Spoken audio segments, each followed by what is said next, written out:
Hi students, good morning everyone. तो आप सब कैसे हैं? मुझे पता है आप सब बहुत अच्छे होंगे, स्वस्थ होंगे, मस्त होंगे। लेकिन पढ़ाई में थोड़ी सी लापरवाही भी कर रहे होंगे आप लोग, ये मुझे पूरा यकीन है। तो आप लोग लापरवाही ना करिए और पढ़ाई को थोड़ा ध्यान रखिए, थोड़ा ध्यान से। बस 2024 तक, 2024 फरवरी तक आपको थोड़ा सा मेहनत कर लेना है। इसके बाद तो टॉपर की लिस्ट में आपकी नाम एकदम देखने को मिलेगी। तो चलिए एक बार फिर से आप सबके बीच हम हाजिर हैं, उपस्थित हैं एक नया चैप्टर लेकर हिंदी सब्जेक्ट से। ठीक है, हिंदी सब्जेक्ट से आज हम लोग पढ़ने वाले हैं काव्य खंड। ठीक है, क्योंकि हम लोगों को पता है कि हिंदी का जो है गद्य खंड में भी 12 चैप्टर हैं और काव्य खंड में भी 12 चैप्टर हैं। तो हम बोले थे कि दोनों साथ में लेकर चलेंगे हम लोग। ठीक है, हम बोले थे कि दोनों हम लोग साथ में लेकर चलेंगे, लेकिन किसी कारणवश जो गद्य है ना वो आगे चल रहा है और काव्य खंड जो है हमारा थोड़ा पीछे चल रहा है। ठीक है, तो आज जो चैप्टर है ये है हिंदी के ही काव्य खंड से। ठीक है, हिंदी काव्य खंड में हमने कितने चैप्टर पढ़े हैं बच्चों, बताओ जल्दी कमेंट करके। कितने चैप्टर पढ़ चुके हैं हम लोग हिंदी काव्य खंड से? हिंदी काव्य खंड से हम लोग 2 चैप्टर पढ़ चुके हैं ऑलरेडी, 2 चैप्टर ऑलरेडी पढ़ चुके हैं। आज जो है हिंदी का काव्य खंड का तीसरा चैप्टर है। ठीक है, कौन सा चैप्टर है? पाठ 3, यहां पर लिख देते हैं तीसरा पाठ है काव्य खंड से। ठीक है, काव्य खंड से तीसरा पाठ है हिंदी का। ठीक है ना, हिंदी का काव्य खंड का तीसरा चैप्टर है। और गद्य खंड की अगर हम बात करें, गद्य खंड की बात करें तो हम लोगों ने 7 चैप्टर खत्म कर चुके हैं। ठीक है, कितने? 7 पाठ तक हम लोगों ने गद्य खंड को खत्म कर दिया है और आज जो है हम लोग तीसरे पाठ को खत्म कर देंगे, काव्य खंड वाला। ठीक है, तो चलिए स्टार्ट करते हैं काव्य खंड तीसरा पाठ। तो आप सब जल्द से जल्द क्लास को शेयर कर दीजिए। हर वीडियो में आप सबको बोलना पड़ रहा है, हाँ, बोलना ना पड़े। आप लोग जल्द से जल्द क्लास को शेयर कर दीजिए जल्द से जल्द, ताकि अधिक से अधिक छात्र जो है जुड़ सकें इस वीडियो से। शेयर कर दिए आप लोग? चलिए, तैयार हैं आप लोग? स्टार्ट किया जाए ना? हाँ, चलिए स्टार्ट करते हैं। तीसरे चैप्टर का जो नाम है बताइए आप लोग, तीसरा जो पाठ है उसका नाम क्या है? ठीक है, तीसरा पाठ का नाम क्या है काव्य खंड का? अति सुधो।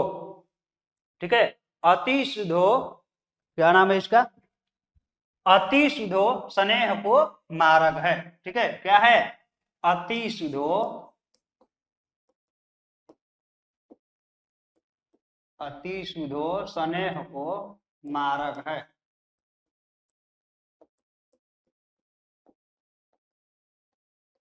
ठीक है, इसका मतलब क्या होता है बच्चों? इसका मतलब क्या होता है? ठीक है, स्नेह का मतलब होता है प्रेम।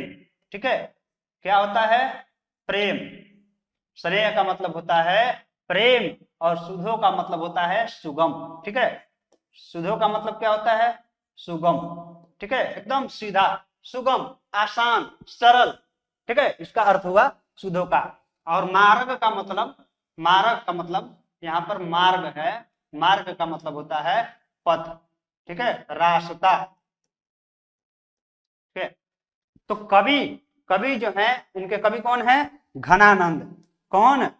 घनानंद जी हैं इनके कवि। याद रखिएगा, इनके कवि कौन है, किसके द्वारा लिखा गया है? घनानंद जी के द्वारा लिखा गया है। और वो कहना चाहते हैं, इस पाठ के माध्यम से कहना चाहते हैं बच्चों, क्या संदेश देना चाहते हैं कि जो प्रेम है ना, जो प्रेम है उसका जो रास्ता है ना, प्रेम का जो पथ होता है, प्रेम का जो मार्ग होता है, अति सुगम होता है एकदम। अगर सच्चे हृदय से प्रेम किया जाए तो उसका जो रास्ता होता है एकदम सरल होता है, सुगम होता है।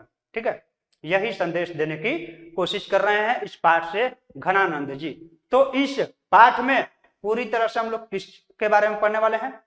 ठीक है, क्या टॉपिक होने वाला है? प्रेम। प्रेम, प्यार, हाँ वही, लव। तो इसी के बारे में हम लोग पढ़ेंगे, प्रेम के बारे में। घनानंद जी के जो कविता है, जो काव्य है, इनकी रचना के माध्यम से हम लोग प्रेम के बारे में पढ़ेंगे कि प्रेम क्या है और प्रेम कैसे करना चाहिए। ठीक है ना, ये सब आज के इस चैप्टर में आप लोग सीख जाओगे। तो चलिए स्टार्ट करते हैं। सबसे पहले चैप्टर का जो नाम है अति सुधो स्नेह को मारक है, किसके द्वारा लिखा गया है? तो इसके जो रचनाकार हैं वो घनानंद जी हैं। ठीक है, क्या है? घनानंद जी हैं। तो चलिए स्टार्ट करते हैं। सबसे पहले कवि के बारे में हम लोग जान लेते हैं, इन कवि के जीवन के बारे में। ठीक है, देखिए लेखक परिचय, यहाँ पर थोड़ा मिस्टेक हुआ है, यहाँ पर सुधो होगा, ठीक है ना, सुधो होगा, स्नेह को मारक है। ठीक है, देखिए लेखक परिचय, लेखक परिचय, तो लेखक का नाम हम आप सबको बता दें, घनानंद। क्या नाम है? घनानंद नाम है लेखक का। और इनका जो जन्म हुआ था 1673 ईस्वी में हुआ था। ठीक है, इनका जन्म कब हुआ था? 1673 ईस्वी में हुआ था। ये ऑब्जेक्टिव में पूछा जा सकता है। और इनकी जो मृत्यु है वो 1739 ईस्वी में हुई थी। 1739 ईस्वी में मथुरा में हुई थी। ठीक है, याद रखिएगा। लेखक का नाम पूछ देगा कि अति सुधो स्नेह को मारक है, यह जो शीर्षक है इसकी, इस काव्य की रचना किसने की थी? ठीक है, तो घनानंद जी ने की थी। ठीक है, याद रहेगा आप लोग को। इनका जन्म कब हुआ था? घनानंद जी का जन्म कब हुआ था? तो 1673 ईस्वी में। इसमें डेट रखने की आप लोग को टेंशन नहीं है, एग्जाम में भी जब भी पूछेगा तो सिर्फ साल ही पूछेगा। ठीक है, और इनकी जो मृत्यु हुई थी 1739 ईस्वी मथुरा में हुई थी। ठीक है, इसमें भी डेट का झंझट नहीं है, सिर्फ और सिर्फ साल आप लोगों को याद रख लेना है। ठीक है, तो चलिए घनानंद जो है, घनानंद तत्कालीन मुगल बादशाह मोहम्मद शाह रंगीले, ठीक है, घनानंद जो है तत्कालीन मुगल बादशाह मोहम्मद शाह रंगीले के यहाँ मीर मुंशी थे। ठीक है, क्या थे? मुंशी थे, मीर मुंशी थे। किसके यहाँ थे? मोहम्मद शाह रंगीले के यहाँ मुंशी थे। ये अच्छे गायक और श्रेष्ठ कवि थे। ये एक अच्छे गायक भी थे और एक श्रेष्ठ कवि भी थे। कवि का मतलब होता है रचना करना, लिखना, लेखक। ठीक है, तो ये एक श्रेष्ठ कवि भी थे और साथ ही गायक भी थे। ठीक है, आजकल देख रहे हैं ना, भोजपुरी इंडस्ट्री में भी आप लोग देख लीजिए कि बहुत सारे ऐसे कलाकार हैं जो अपना गाना खुद से लिखते हैं और खुद ही गाते हैं। तो वो एक कवि के रूप में भी हैं और एक गायक के रूप में भी हैं। ठीक उसी प्रकार घनानंद जी भी थे। ठीक है, कहा जाता है कि ये सुजान नामक नर्तकी से काफी प्रेम करते थे। सुजान नामक नर्तकी, नर्तकी का मतलब होता है नाचने वाली। ठीक है, क्या होता है? नाचने वाली। और उसका नाम क्या था? सुजान। और ये सुजान से बहुत ही प्रेम करते थे। ठीक है, समझ रहे हो? नाचने वाली जो थी नर्तकी, सुजान नाम था उसका, और उससे, सुजान से जो घनानंद जी हैं वो अत्यधिक प्रेम करते थे। विराग होने पर, विराग होने पर ये वृंदावन चले गए। विराग, ब्रेकअप, नाम सुना है ना आप लोगों ने? हाँ, विराग होने पर ये वृंदावन चले गए तथा वैष्णव संप्रदाय में दीक्षित होकर काव्य रचना करने लगे। विराग होने पर ये कहाँ चले गए? घनानंद जी विराग होने पर कहाँ चले गए? तो वृंदावन चले गए। ठीक है, कहाँ चले गए? वृंदावन चले गए। और वैष्णव संप्रदाय में दीक्षित होकर इन्होंने वैष्णव संप्रदाय को अपना लिया, दीक्षा ले लिया, और वहीं से यह काव्य की रचना करने लगे। ठीक है, काव्य की रचना करने लगे वृंदावन से। 1739 ईस्वी में, 1739 ईस्वी में नादिर शाह ने जब दिल्ली पर आक्रमण किया, यहाँ पर ध्यान रखिएगा, नादिर शाह ने दिल्ली पर आक्रमण कब किया था? 1739 ईस्वी में। ठीक है, यहाँ पे एक क्वेश्चन ये भी बनता है। 1739 ईस्वी में नादिर शाह ने जब दिल्ली पर आक्रमण किया तब उसके सिपाहियों ने मथुरा एवं वृंदावन पर भी धावा बोल दिया। ठीक है, जब दिल्ली पर आक्रमण कर लिया नादिर शाह के सिपाहियों ने, तो फिर क्या किया? मथुरा और वृंदावन पर भी धावा बोल दिया। घनानंद को बादशाह का मीर मुंशी समझकर उन्हें सैनिकों ने मार डाला। इनकी मृत्यु कैसे हुई थी? तो घनानंद को उन लोगों ने बादशाह का मीर मुंशी समझकर उन्हें, उनके सैनिकों ने मार डाला। किसके सैनिकों ने? नादिर शाह के सैनिकों ने मुंशी समझकर घनानंद जी को मार दिया। ठीक है, इस प्रकार उनकी मृत्यु हुई।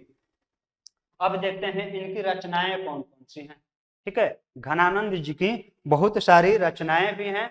तो कौन कौन सी रचनाएं हैं?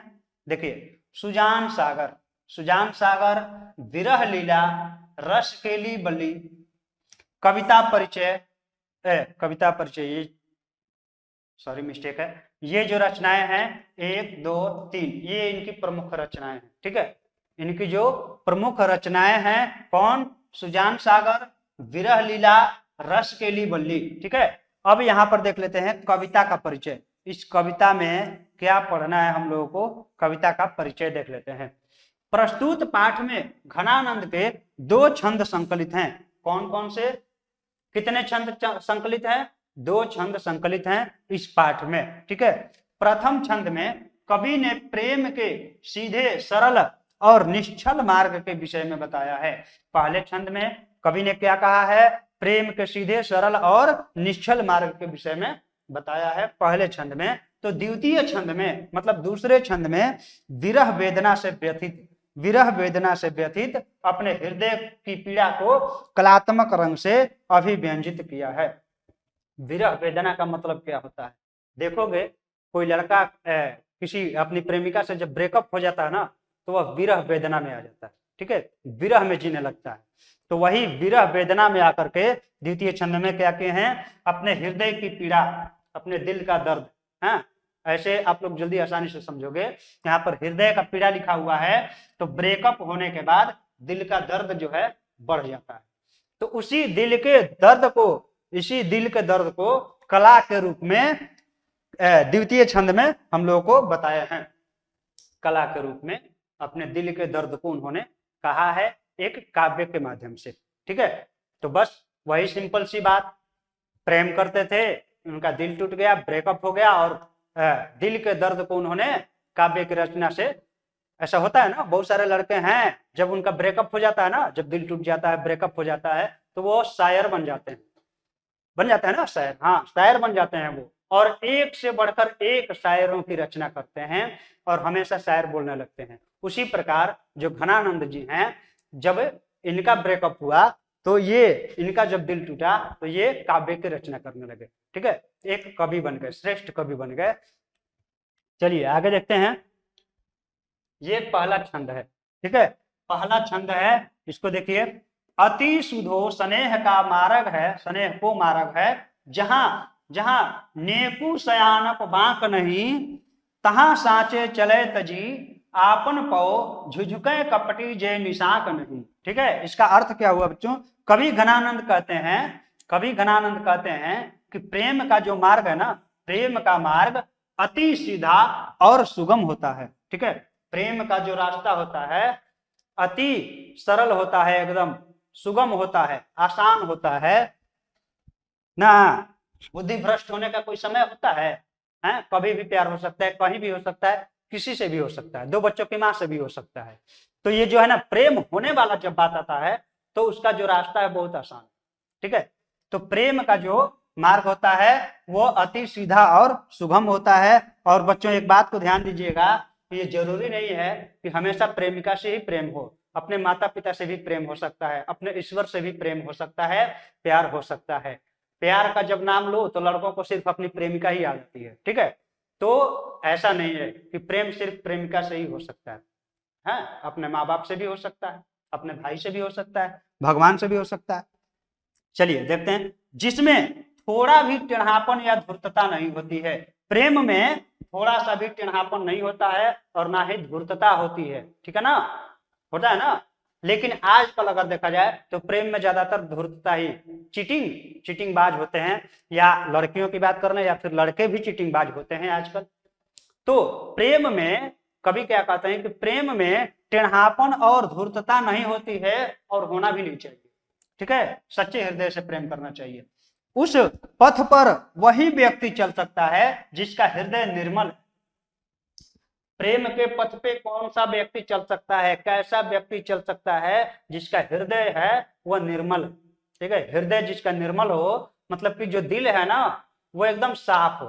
ठीक है, अपने आप को पूर्णतः समर्पित कर दिया है, जो अपने आप को एकदम पूर्णतः समर्पित कर देता है, जिससे प्रेम करता है उसके प्रति अपने आप को पूर्णतः समर्पित कर देता है। ठीक है, उसके दिल में थोड़ा सा भी धूर्तता नहीं होनी चाहिए, एकदम साफ होना चाहिए, उसका दिल जो है एकदम साफ होना चाहिए। वैसे लोग ही प्रेम के पथ पर चल सकते हैं, प्रेम की राह पर चल सकते हैं, वरना दिखावा करने वाले तो कई हैं। देखिए, घन आनंद प्यारे सुजान सुनो, यहाँ एक तय दूसरो आंक नहीं, तुम कौन थी पार्टी पढ़े हो, कहो मन ले हूं पर देहूं छटाक नहीं। यहाँ पर देखिएगा, कवि घनानंद कहते हैं कि हे सज्जन लोगों, हे सज्जन लोगों, सुनो, सगुण और निर्गुण से कोई तुलना नहीं। हे सज्जन लोगों, हे अच्छे लोगों, देखो सुनो, सगुण और निर्गुण में कोई तुलना नहीं है।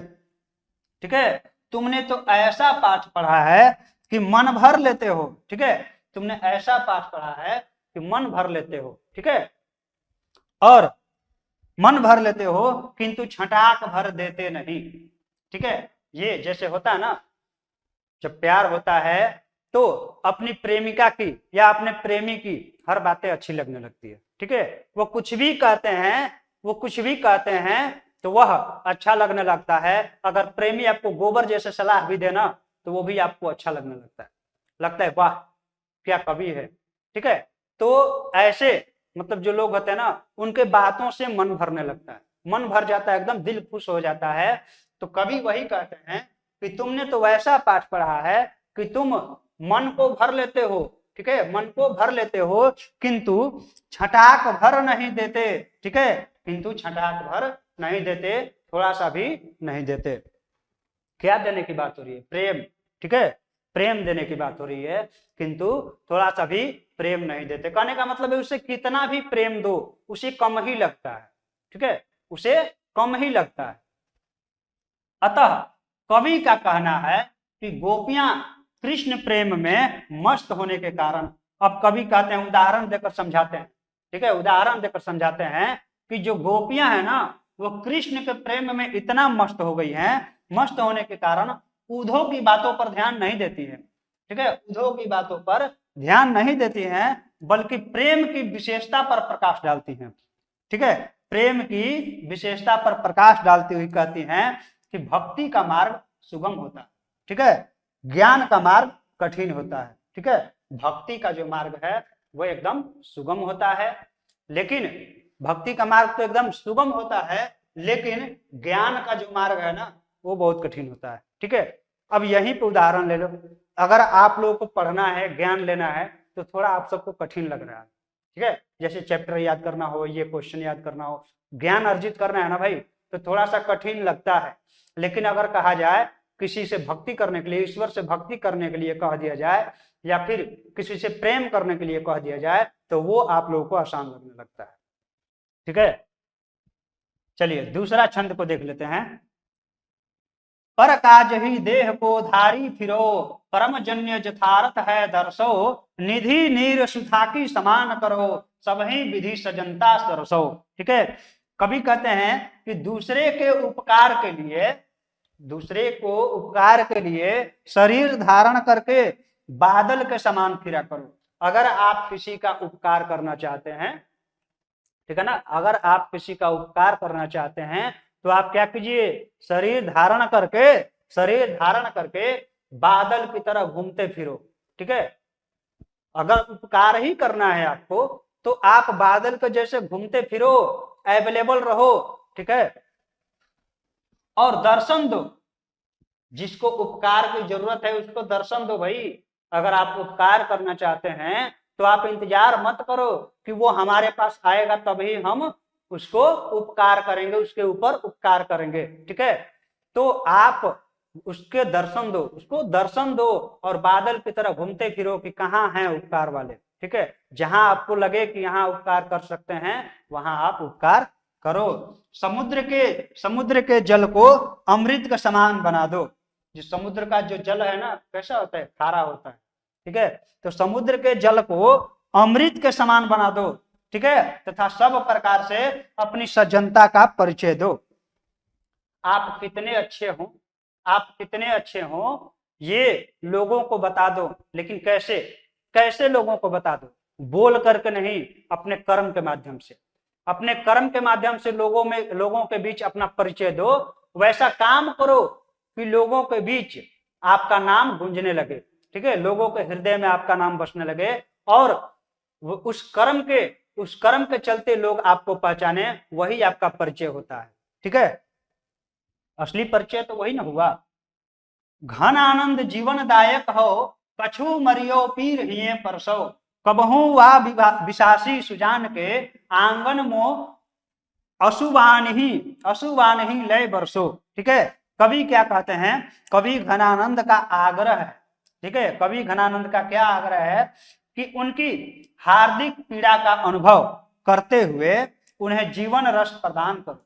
ठीक है, ये अपने प्रेमिका से कहते हैं कि उनकी हार्दिक पीड़ा का अनुभव करते हुए उन्हें जीवन रस प्रदान करो, ताकि वह कभी भी अपनी प्रेमिका सुजान के आंगन में उपस्थित होकर अपने प्रेम रूपी आंसू की वर्षा करे। ठीक है, कवि क्या कहते हैं कि हमें जो है हमारे हृदय के पीड़ा को समझो और उसके हिसाब से हमें जीवन रस प्रदान करो, ताकि ऐसा कभी समय आए तो ये जो सुजान है ना, इनके कभी भी आंगन में जाकर के अपना प्रेम रूपी, अपना प्रेम का जो आंसू है उसकी वर्षा कर सकें। ठीक है, अपने प्रेम की आंसू का वर्षा कर सकें सुजान के आंगन में जाकर के। ठीक है, और कैसा वर्षा, प्रेम रूपी आंसू का वर्षा कर सकें। हे प्रभु हमें वैसा जीवन रस दो। ठीक है, कवि का कहना यही है। तो ये चैप्टर बस इतना ही खत्म होता है, क्योंकि इस चैप्टर में 2 छंद दिए थे और दोनों छंद के जो है अर्थ हम लोगों ने समझ लिया। अगर आप लोगों को कहीं भी डाउट लग रहा हो कि हाँ ये इसका अर्थ समझ में नहीं आया है, तो आप लोग कमेंट कर दीजिएगा, आप सबको बता दिया जाएगा।